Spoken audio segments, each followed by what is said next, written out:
the Binda, and maybe not, Mr. Stockington. And Oh yeah. Good morning. Binda says good morning, which means it's official. Good morning is good. Well, it's the only thing official is that it's morning. Too early to tell if it's good or not. We'll find out. We'll find out. What did you learn this weekend? Oh my God. I actually have a story to tell, but I'm going to tell it later. Okay. So, I Yeah. can tell a story real quick. okay. I learned something this weekend. I learned that an axe is a no bullshit tool. It is only going to do what you are capable of doing. It is not a chainsaw. It is not a chainsaw. An axe is real.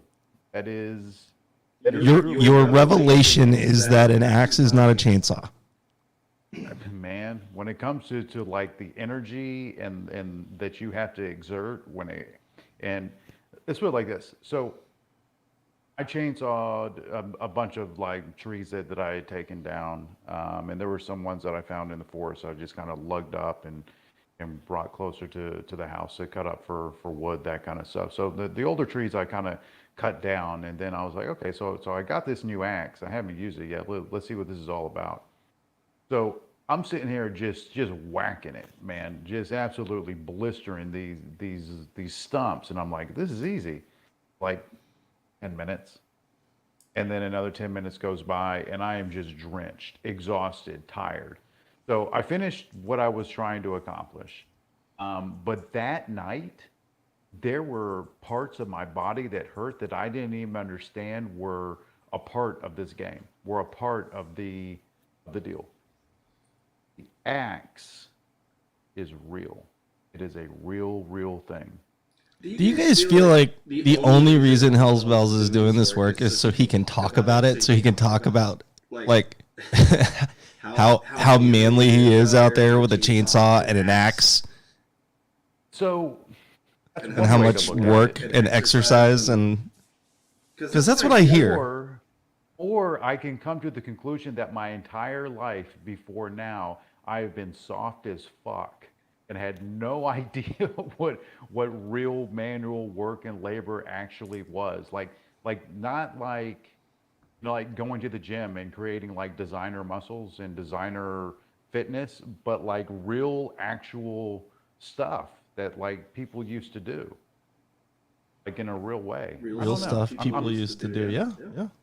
I'm having a lot of different revelations. Revelations continue to go through my head. I don't know why they do.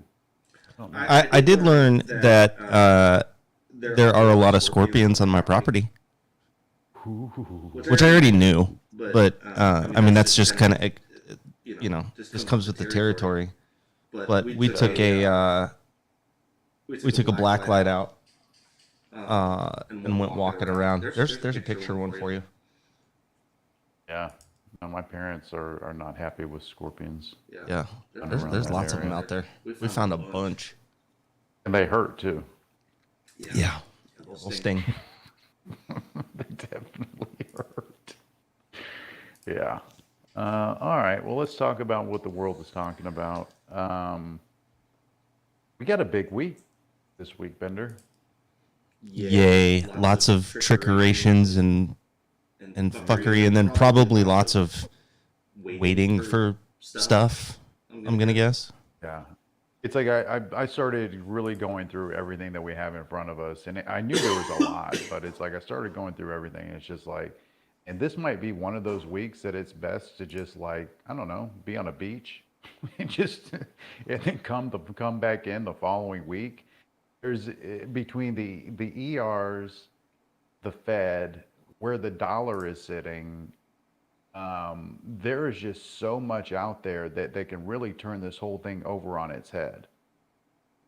It's like we had a pretty decent risk off on Friday. And it looked as if this morning waking up, everything was kind of greenish and looking pretty good. We're going to have a flat open, most likely. And the question is do we need to risk off further going into these events? It's like Whirlpool is going to be a pretty big ER that's kind of under the radar to see how that stuff is kind of moving. Going into, Meta and Google and Amazon and Apple and Fed and all that. It's like, oh my goodness. Between here and Thursday, it's like every last piece of the puzzle is going to be thrown in front of us, and we have to see how to deal. Now, the positive thing is some of these analysts are saying, well, hey, these ERs are coming out much better than we anticipated, much stronger than we anticipated. There's some people making bets that, hey, it's like these companies are doing well, but, the economy, the data is shaky, so there's no way that the Fed can continue to hike past this cycle coming up this week. They're going to have to slow it down, and we're actually going to see rate drops going into next year. It's like right now, it's like everybody has like this idea of what it's going to be. And I think that it's so cloudy, it's impossible. It's impossible to understand what it's going to be. We all know that the Fed stays too long no matter what. So that they're saying that we're going to have rate decreases going into next year, that's probably going to be in the latter half of next year, if next year at all. Just because the Fed just does what the Fed does. They stay too long. I don't know, man. This is going to be one of those weeks. I can say this. Flow was not all that friendly on Friday. Those boys are back. They're making bets at the downside. Very, very limited upside bets. That was Friday. So I guess we'll see how it shakes out. That's really the nuts and bolts of what today is. It's like these data points are going to supersede anything anybody else tells you. Apple, Amazon, Google, base page, Fed. Even tickers like Whirlpool. How's the dollar going to react? Where's it going to go? How's it going to move? It's like there are so many more questions and answers coming into this week that it would be foolish for anybody to make any massive predictions other than we're going to see what they give us. So that's kind of how I'm approaching it. So with this being said, when I'm kind of, clueless and don't want to come out and make any grand proclamations, this is where your charting becomes very important and helpful to me there, Bender. So what you got for us? All right. Well, we have seen 6 consecutive days of higher lows on the daily, which we have not done in a while. That downward sloping parallel channel that we have been talking about that started October. Well, really, it started. Let's see. We entered it and formed the trendline support back in August 2021. And you take that to the highs up around 4,800, and you get that parallel channel. And so far, we have rejected the midpoint of that parallel channel. So we talked about that. We talked about the midpoint of that channel, and sure enough, we went up and wicked just below it and pushed down. But we've made another higher low. So let's see if we get to test that again. Levels above, I've got 4020 was previous resistance. 4020 puts us, if we can crack 4020 today, that puts us just above the midpoint of that channel. And then above that, you've got previous support that may now act as resistance, 4034. And if we can take 4034, we may see 4073, which is kind of the same story from last week, right? We've got kind of this high, heavy traffic, high congested area, up to 4034 into 4040. We get through that and we can see 4070. If we do not continue the push up and instead decide to pull back, below us, we have, let's see, right now we're sitting at 3977. So we've got 3974 is the 50 MA on the 60 minute. Oh no, sorry, that's 3952. 3964 is the 20 MA. So just below us, we're at 3977. You got 3964 is the 20 MA on the 60-minute. And then you got 3950, which was a previous level of support and resistance. It's acted as both. It's also the 50 MA on the 60-minute. If we give that up, 3936 is the trendline support on the really, really long-term parallel channel. That's the one that goes back to like 2002. Below that, 3920 is the 50 MA on the daily, and 3889 is the 200 on the 60-minute.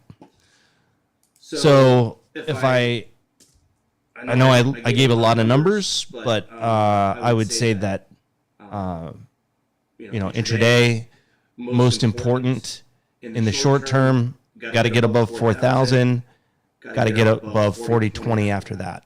On a pullback, we really want to see the 20 MA on the 60-minute hold,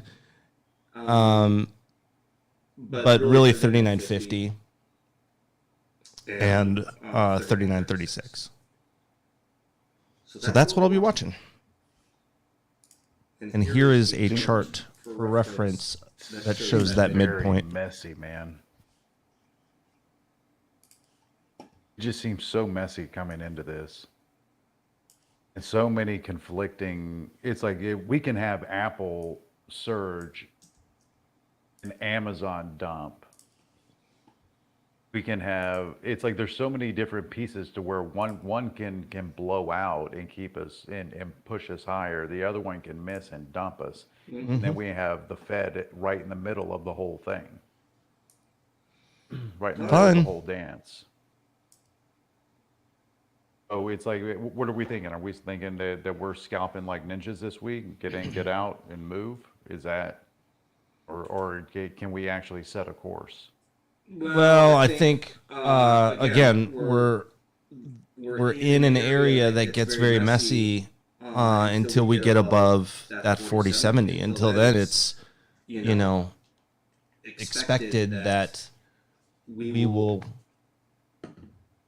there will be some pullbacks along the way, most likely. But I mean, I think you just. I think you play it like we've been playing it. I don't think it's a set it and forget it, especially with all the data that you talked about that's happening this week. But it's the same game. Wait for, don't buy green candles. Wait for a retest of support, and buy there if you're leaning long, and if you're leaning short, don't sell red candles. Wait until we get up to a level of resistance and hit it on a green candle, so you put yourself in the best position, and then move your stops. Just keep pushing stops. I think I'll tell you one thing that in this environment, if we don't get that clear trend day, pushing stops certainly works, but a lot of times what you end up doing, right, is you might buy the red candle at the right time, but if you don't have a target to take profit, and instead you're waiting for the red candle to sell, you can end up with a lot of paper cuts or very small profit, and you may end up, when you make your entry, you may end up with a stop that is wider than what you end up, closing out on what should have been a profitable trade. You turn it into either a very small profit or a small loss because you didn't have a target where you said, okay, if it gets here, I'm going to take the money and run. I think something to keep in mind is to set those targets so that you lock in the gains when you've got them, at least, So you don't end up just watching those gains evaporate going, well, it didn't hit my stop. Well, did it hit your target where you should take profit? If so, take the money and run. Anyway.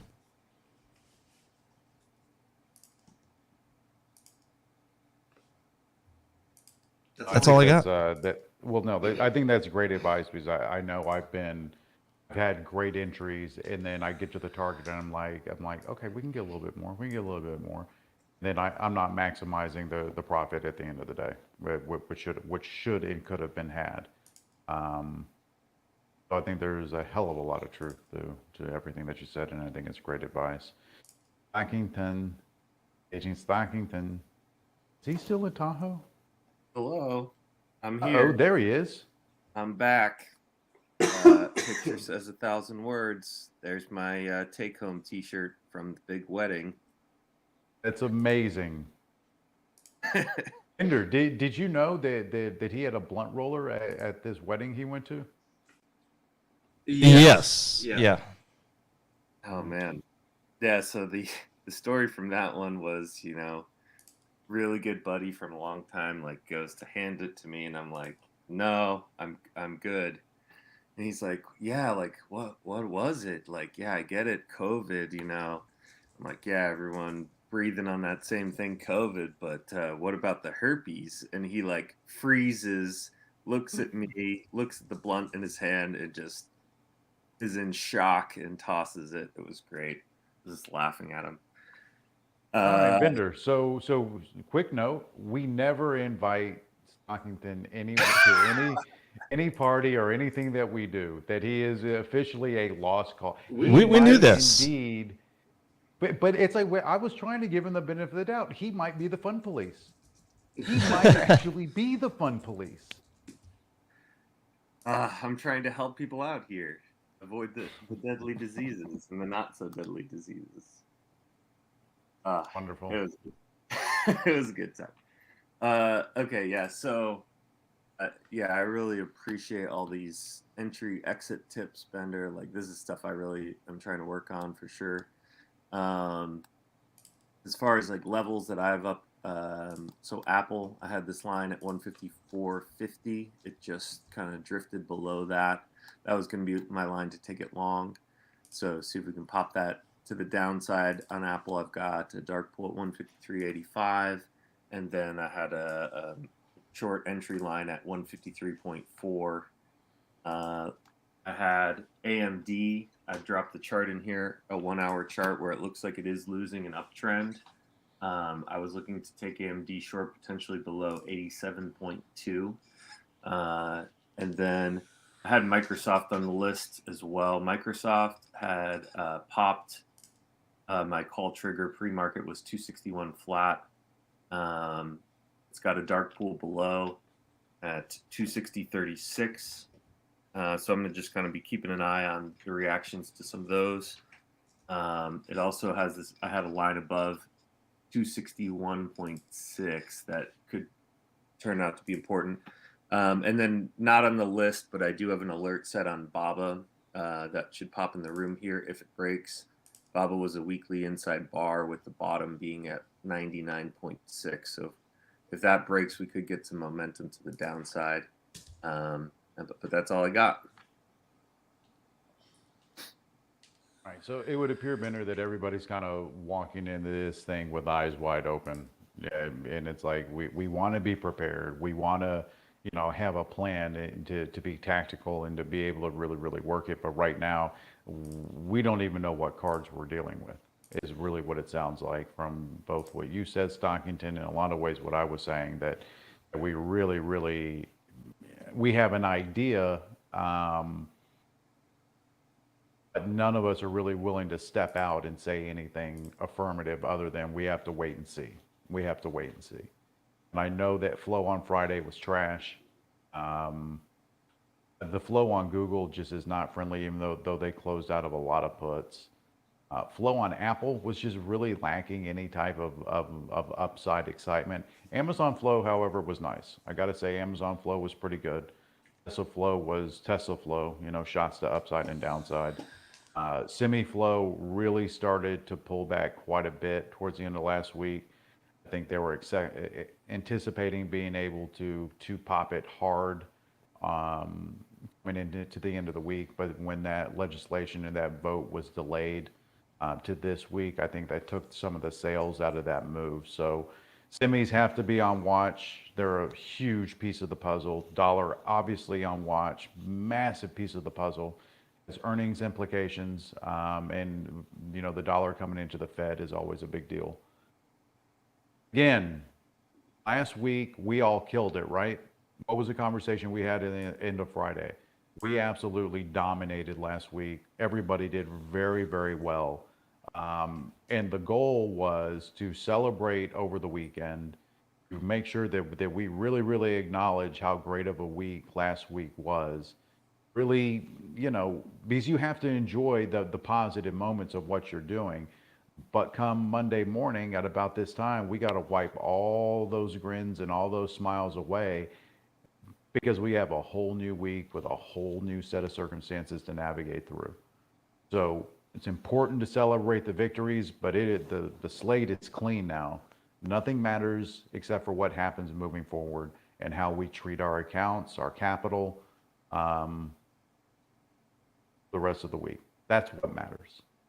So everybody, we have about 18 minutes until open. Please position your mind from the standpoint of this week might be one of those weeks to where less is more. Being smart, being tactical, being satisfied with a little bit until we get some of these big movers out of the way from an ER standpoint. And ultimately, the one piece of the puzzle that matters more than all others, the Fed. Not necessarily what the Fed says and does, but how the market reacts to what the Fed says and does. Bender, that's all I got, buddy. You got anything else for the peoples? No. I think we covered it. All right. Bender says it has been covered, so therefore it has been covered. All right, everyone. We'll see you soon. Thanks, Bender. Thanks, Stockton. See you soon. Bye.